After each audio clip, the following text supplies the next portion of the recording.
Okay, so today I am fitting in this gutter rail, gutter. Stitch it in a couple spots. I'm just following it along. Thick drops here. It's going to get filleted in later. Drops are just going to line it.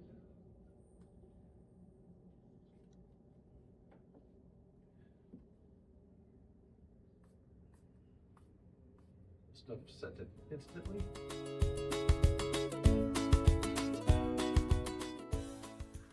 Okay, so I've taken the upper gutter rail and I've spot tacked it with CA glue, thick type, and instant setting. This is 5/8 of an inch thick. I got a gap there, 5/8, 5/8, 5/8, 5/8, 5/8, 5/8 in the middle. It's pretty close, but it bows a little bit, so it's not quite as good as it should be, but that's the way it is from the kit. It's a little low, but it'll be fine. The seal's pretty thick that goes on here. Next, I have to sand to finish the extra epoxy off of this face here, sand the bottom, and then I'll get ready to put that on. Many of the people who have commented that built these trailers like to cut a groove here so that flexes a little more, so I might do that. We'll see how that goes. Some people just cut it, but we'll see. I'm going to sand it first. Don't need to see that, it's just going to get sanded.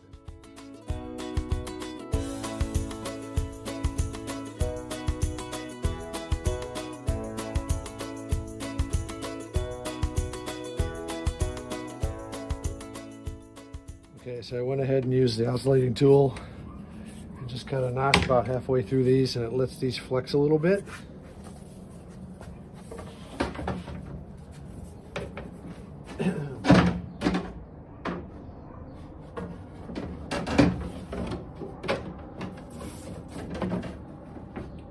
And it lets this key down.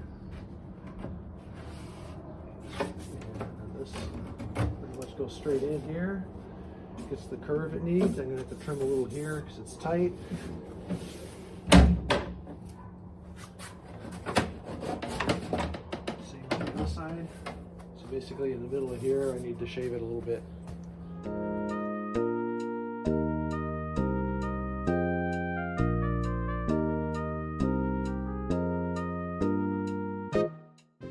Okay, what seemed to work along this section right here was to bevel it, and then that allows it to fit up, and then I got my 5/8 gap all the way along here. It's a little low right up here.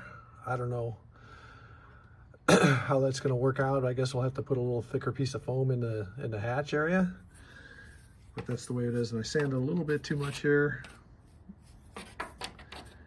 That's going to get filled in with fillet. I got these tacked. I got tacks all along here with super glue.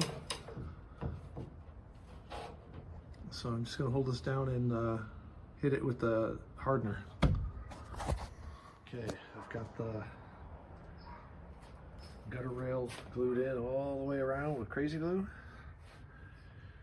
Next step will be to fillet it in. I got to look at the manual and see if the back edge here has to be filleted in, but if it does, then I'll wait to put the transom in to do that. Yeah, I've sanded the galley flat, probably for the final time.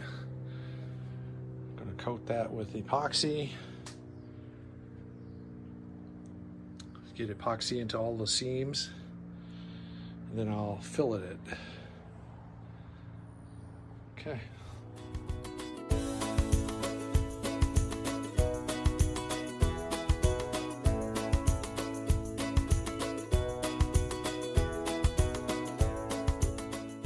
Gutter rails all filleted in. It's starting to set up now. Pretty smooth. I haven't put the fillet in this. It's going to need to be sanded before I do it.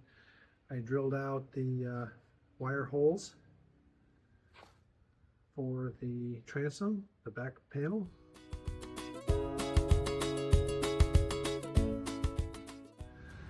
And I test fitted the panel. The panel's been pre-coated on the inside. And I had to grind these down at an angle. If you remember from earlier, we had this plate fitted in with wired into the quarter panels just to make sure everything lines up.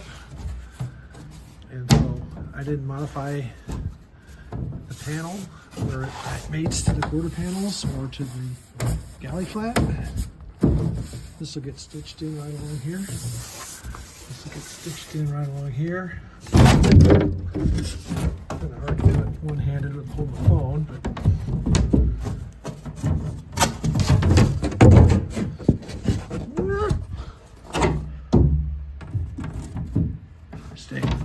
stay you. Yeah, so it lines up on this side, fits underneath the lip, lines up on this side once it's stitched in place, and then we'll get some CA glue in there. I used up the last of our CA thick glue, so Teresa has gone to Hobby Lobby and fix them up. And it's going to get stitched up to the top, and then these gaps will get filled in with epoxy filleting. And on the inside, it's going to get embedded with filleted and then embedded with tape. So that's the next step.